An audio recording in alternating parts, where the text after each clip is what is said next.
So I know everybody doesn't love correctives. I personally hate them myself.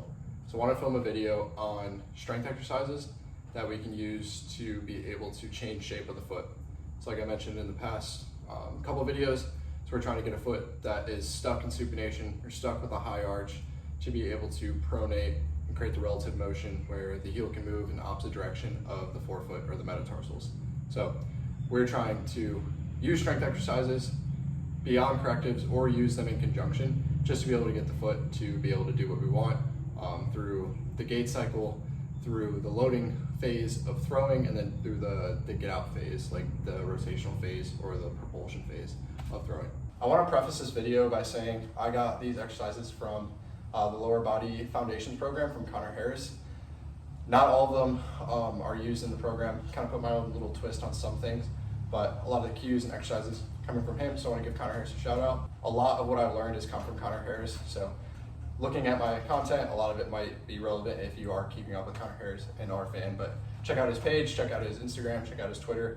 He has really good stuff, and maybe search and buy some of his programs. So the first exercise is going to be a hamstring bridge on a foam roller. And we're gonna do this barefoot so that we can get references of our feet on the foam roller against the wall or against the surface that won't move, so we can just push in a little bit. But we're trying to get our hamstrings and our glutes on with the references of our foot. So as we go through a walking phase or as we go through the loading phase of throwing, we're teaching our hamstrings and our glutes to co-contract to be able to withstand load, put force in the ground, and be able to efficiently send that everywhere else. So what we're gonna do here is keep our toes off of the foam roller and try to get our feet about hip width apart. And then we're going to come back into a position where we're not fully locked out at our knees, but we're also not extremely flexed or bent. And as we get into that spot, we're trying to get a reference of the inside arch and the ball of the big toe and the inside part there, and pull down until we can get our tailbone off the ground. Then from there, we should have hamstrings and glutes on, and then we're just holding this position. So we'll do this as an isometric, just to regain that activity, the neuromuscular activity of hamstrings, glutes activating as we get to the inside part of our arch. The next exercise is the bottoms up split squat with a pronation focus. So we're gonna need a broomstick or a dowel, anything to be able to help assist with this. Then we're gonna get in a lunge position at like a 90-90, so right leg is gonna be bent at 90 degrees, back leg is gonna be bent at 90 degrees. And then from here, we're going to slightly tuck our hips, try to push our knee out towards our third to fourth toe. So we're not going straight in the middle, we're kind of pushing out slightly. And then from there, we're trying to find a reference of our inside heel, inside arch. And then we're trying to lift off, keep pushing our knee through our third and fourth toe, keep tucking our hips to hold glute. And then from there, we're trying to, once again, find that inside arch reference with the inside heel, arch, ball of the big toe. And this is actually pretty challenging, but we're trying to, once again, create a reference of the glute through the midfoot so that our glute knows it's time to activate as we get into the mid-stance phase of gait.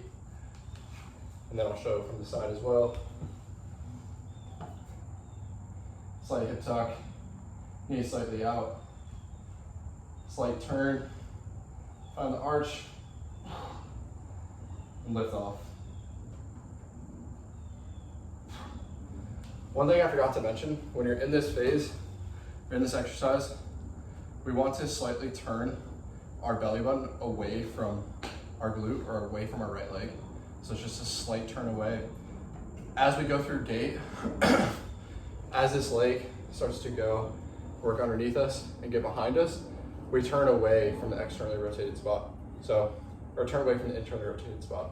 So we're trying to just retrain what it's like to push off from that right side and create a turn as we get into mid-stance phase. The next exercise is a kickstand hinge with a forefoot focus. So we're going to get into a kickstand spot, left foot back, right foot forward. And then as we are trying to initiate everything, we're going to lift our heel slightly off the ground So we can slide a credit card underneath. And from there, we're shifting our weight forward. So all of our weight is on our right foot, specifically in the ball of the big toe. We're gonna slight hip tuck so we can get glute kicked on. And then from there, we're hinging, driving through the ball of the big toe. Not necessarily the toes, but more of the ball and the arch. And then we're gonna push through. And as we're pushing back up, we're trying to use our glute to extend our hips as we stay tucked throughout the whole duration of the move. So we're staying tucked, hinging down, all the way forward, and we're using our glute to drive hip extension as we stay in the same neutral pelvis or hip tuck that we create early on. So one from the side, ball the big toe, heel off, kickstand, shift weight forward, slight hip tuck, hinge,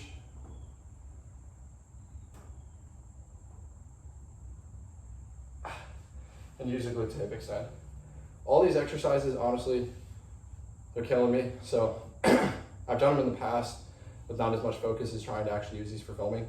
All these exercises are actually pretty challenging. For the weight, I used a 20-pound dumbbell here. I would probably keep it at 20 or maybe even a little less until the shakes start to diminish a little bit. But using a 20, I'm shaking, kind of out of breath. So keep the weight light for the exercise here. And then lastly, to finish everything off, we're gonna use more of a plyometric exercise.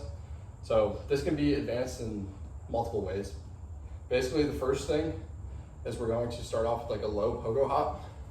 So heels off, we're just bouncing through inside arch and the ball of the big toe. We're not really gaining a lot of height here.